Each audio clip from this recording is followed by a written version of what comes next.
harus menyertakan gitu rapid kan juga ribet test, banget ya. iya, dan lain sebagainya. Ribet banget sekarang. Jadi pandemi ini sebenarnya sudah apa ya? Menurut saya kalau dilihat dari segi keilmuan sudah tidak sesuai lagi dengan definisi di dunia pariwisata gitu. Hi guys, welcome back to my YouTube channel. It's time for Speak Up. Oke, sebelumnya jangan lupa buat subscribe, like, comment, and share. Dan jangan lupa buat aktifkan tombol lonceng supaya kalian bisa selalu dapat informasi dari Speak Up. Oke guys, kali ini aku bakalan collab dengan dosen pariwisata yang concern di dunia pariwisata. Dan seperti kalian ketahui, jika COVID-19 ini pasti mempengaruhi banget di sektor pariwisata. Nah, beliau ini bakalan ngasih tips-tips atau ngasih saran buat kalian supaya bisa survive dan beradaptasi di era new normal, khususnya buat kalian pelaku industri pariwisata dan juga buat kalian yang mau jalan-jalan. Oke, langsung aja kita menghubungi Mas Faid atau Pak Dosen Faid melalui sambungan Zoom. Halo, selamat sore Mas Faid. Selamat sore Mbak Mei. Ya, apa kabar? Nggak ketemu. Iya, lama nih nggak ketemu ya. Ketemunya hanya via online saja. Via online, ya. Tapi Diko ini makin eksis loh ya. Udah Ya, lanjut kuliah lagi, bener-bener menggeluti di pariwisata. ya berkat doanya Mbak Mei dan teman-teman kolega-kolega saya semuanya tentunya dong, karena Tentunya. ya itu passion saya ya, terutama berkaitan dengan tourism dan hospitality. Iya, bener banget. Sehingga nampaknya kurang lengkap kalau kemudian saya tidak menuntaskan pendidikan saya sampai program doktoral di bidang pariwisata gitu loh. Keren banget ya guys ya. Oke Mas, ini Diko kan super sibuk ya. Ini jadi kita langsung aja ke topik ya Mas ya. Iya, monggo Mbak Oke. Mei. Oke. Pertanyaan pertama nih Mas, efek corona ini kan pasti sangat mempengaruhi sektor pariwisata khususnya di Indonesia ya. Nah, menurut Mas Faid ini kira-kira butuh berapa lama untuk pariwisata kita ini bisa kembali normal? Khususnya untuk Ya, guide wisatawan turis ya, wisatawan asing datang ke Indonesia. Itu butuh berapa lama nih, Mas? ya artinya begini Mbak Mei. Sebelum saya menentukan berapa lama, mungkin penting bagi kita untuk flashback ya, bahwa corona ini kan pandemi global yang mau tidak mau kita harus hadapi saat ini kan seperti itu. Iya benar banget. Nah, dampaknya tidak hanya pada sektor pariwisata, tapi sektor pariwisata merupakan industri yang paling terkena dampaknya. Ya, kenapa? Kita tahulah bahwa pariwisata itu sektor penghasil devisa negara terbesar kedua katanya hari ini ya. Ya, tapi dengan adanya pandemi ini menjadi sektor paling terburuk yang pertama. Kenapa? Karena pariwisata itu kan identik dengan traveling, orang melakukan perjalanan. Nah, dengan adanya corona ini dilarang untuk melakukan perjalanan, kan seperti itu. Kita harus menerapkan social distancing dan lain sebagainya. Nah, dampak inilah tentunya berpengaruh terhadap orang yang ingin melakukan kunjungan yang awalnya tidak ada global warming tentang kesehatan, misalnya hand sanitizer, kemudian juga social distancing tidak ada. Dengan adanya pandemi ini harus seperti itu, kan seperti itu. Apalagi beritanya sangat bombastis sekali bahwa pandemi ini berpengaruh terhadap kesehatan dan berpotensi merenggut nyawa kita kan seperti Iya itu. benar banget. Iya benar banget. Nah, itu Mbak Mei. Nah, kapan ini akan berakhir? Ya, tidak tahu karena kan semua pakar saat ini kan cuma masih meraba-raba. Bahkan dokter Menganalisa lah pun ya. juga meraba-raba, iya. Artinya ini akan berakhir kalau sudah kita temukan vaksinnya tentunya. Sebelum kita bisa menemukan vaksinnya, ini tidak akan pernah berakhir. Kayak misalnya penyakit HIV/AIDS, malaria, kan seperti itu. Tetap aja sampai sekarang, walaupun tidak bombastis dulu ketika awal-awal kasus terjadinya malaria, kan seperti itu. Iya, benar Nah, banget, Mas. untuk kapannya saya tidak memastikan, tapi kita harus segera beradaptasi dengan pandemi ini, kan seperti itu. Jangan biarkan pandemi ini kemudian meluluh lantahkan usaha kita sehingga kita juga merugi, kan seperti itu, Mbak Iya, Mei ini. iya. Bener banget. Ini saya kan juga kebetulan punya travel ya, jadi ini benar-benar berdampak banget ini Mas Faid.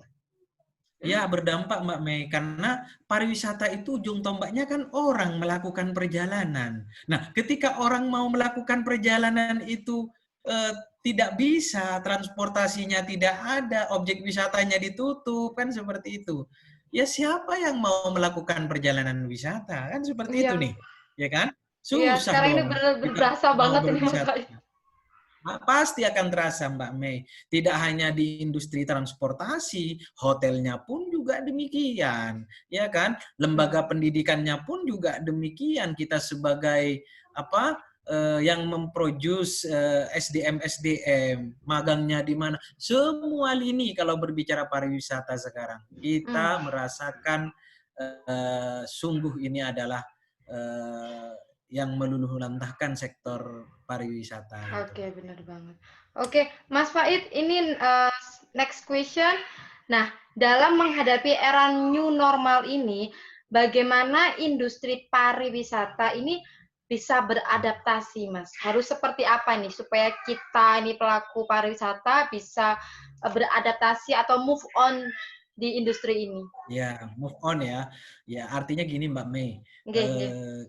Kita berbicara pandemi. Pandemi COVID-19 ini sudah mewabah kan seperti itu. Kita tidak bisa menghindarinya. Ya salah satunya ya dengan cara beradaptasi. Bagaimana caranya beradaptasi? Ya tentunya adalah menerapkan protokol kesehatan di bidang usaha kita kan seperti itu. Misalnya Mbak Mei ini adalah bergerak di transportasi ya kan, tour and travel.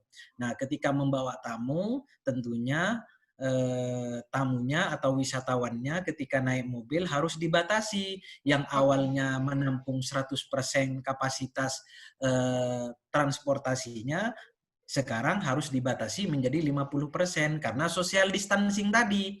Nah, penerapan protokol kesehatan harus dilakukan, kan seperti itu. Bener banget. Walaupun implikasinya akan high cost, kan seperti itu. Nah, inilah yang dikatakan new normal itu adalah new culture in tourism. Ya. Oke. Nah, jadi teori yang mengatakan tourism identik dengan hospitality dengan adanya pandemi ini nampaknya susah untuk melakukan hospitality. Kenapa? Karena semuanya dibatasi. Bersentuhan dibatasi, kan seperti itu. Nah, iya, benar-benar banget itu, Mas. Oke. Jadi menurut saya sih ya penerapan protokol kesehatan kayak misalnya sebelum masuk hotel misalnya dia harus cuci tangan, pakai hand sanitizer, kemudian dicek suhunya kan begitu. Kalau misalnya suhunya di atas 37,3 dia harus diisolasi kan seperti itu. Oke, tapi itu sebenarnya malah lebih ribet ya Mas Faid ya? Ribet nggak sih kayak pasti gitu? Dong. Lebih ribet tentunya, lebih ribet, banyak memakan waktu, kosnya juga akan bertambah gitu loh. Kalau Kosnya misalnya juga bertambah. Mbak Mei bikin paket wisata ke Malang Raya ini harga paketnya, maaf misalnya, per packnya itu 4 juta misalnya, bisa nambah ke 7 juta ataupun 8 juta nanti. Karena ribet dengan protokol itu, apalagi sekarang keluar kota harus rapid test juga, harus menyertakan gitu kan juga ribet banget ya. Iya, dan lain sebagainya. Ribet banget sekarang. Jadi pandemi ini sebenarnya sudah menurut saya kalau dilihat dari segi keilmuan sudah tidak sesuai lagi dengan definisi di dunia pariwisata gitu. Iya, Mas. Yang identik dengan hospitality, kemudian keramah-tamahan kayak begitu. Sudah tidak Artinya pariwisata itu perlu dilakukan redefinisi ulang gitu loh dengan adanya pandemi ini. Kan seperti itu. Iya, apalagi dengan habitnya masyarakat kita ya, katakanlah dengan habit itu kayaknya bakalan susah ini Mas Faid sepertinya. Susah Mbak Mei, memang susah. Apalagi mau menerapkan social distancing ya. Terutama buat masyarakat sebagai tuan rumah di destinasi pariwisata. Ya susah gitu loh. Karena ini butuh kesadaran bersama. Kesadaran kolektif gitu loh ya. Artinya memang kesadaran itu harus tumbuh dari pribadi kita masing-masing gitu loh. Itu memang ya ini adalah konsekuensi dari wabah ini. Dari wabah itu, Mbak ini ya. Mau nggak mau kita harus beradaptasi ya Mas ya. Harus beradaptasi. Jika tidak beradaptasi ya sudah kita akan bangkrut. Kita akan bangkrut atau mungkin beralih profesi gitu. Sekarang kan banyak ya. Sekarang ini banyak nih pemilik travel agent yang beralih profesi kayak gitu fenomenanya sekarang. Iya, teman-teman banyak yang awalnya dia guide, pelaku tour and travel, alih profesi jualan sembako online kan seperti itu. Kenapa? Karena dia harus menghidupi dirinya, ya. Oke, karyawannya sudah dirumahkan semuanya misalnya, ya kan? Dia sudah bebas dari tanggung jawab misalnya karena dia sudah merumahkan. Tapi untuk kebutuhan pribadinya sama keluarganya, anaknya, istrinya dapat dari mana? Padahal sehari-hari dia hanya bergantung kepada harus mau nggak mau ya. Mau tidak mau kalau sudah seperti itu. Ya, gimana lagi?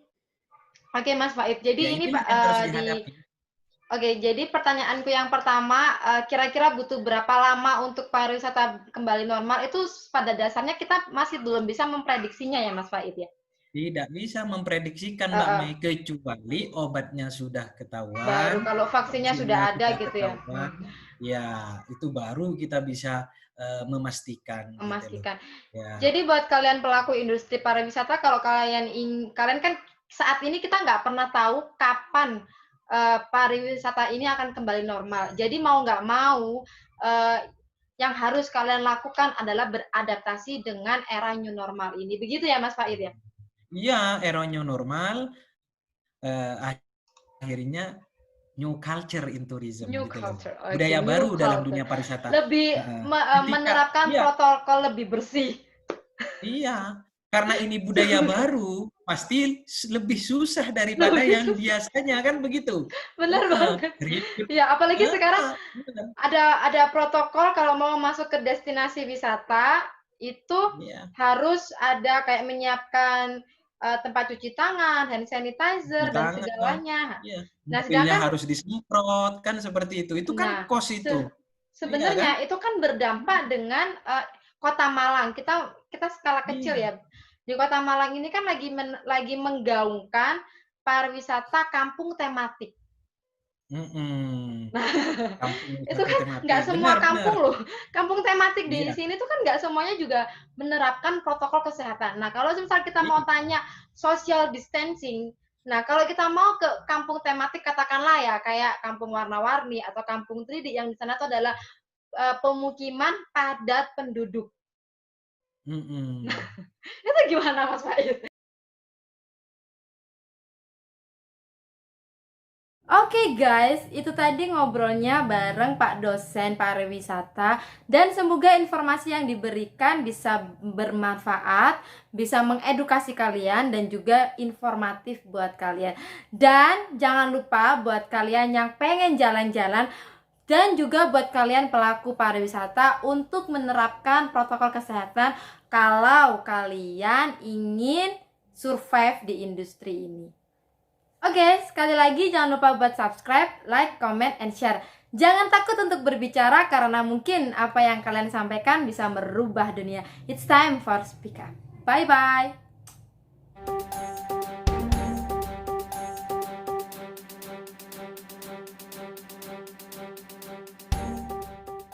Malam mengantri untuk masuk ke dalam kafe ini.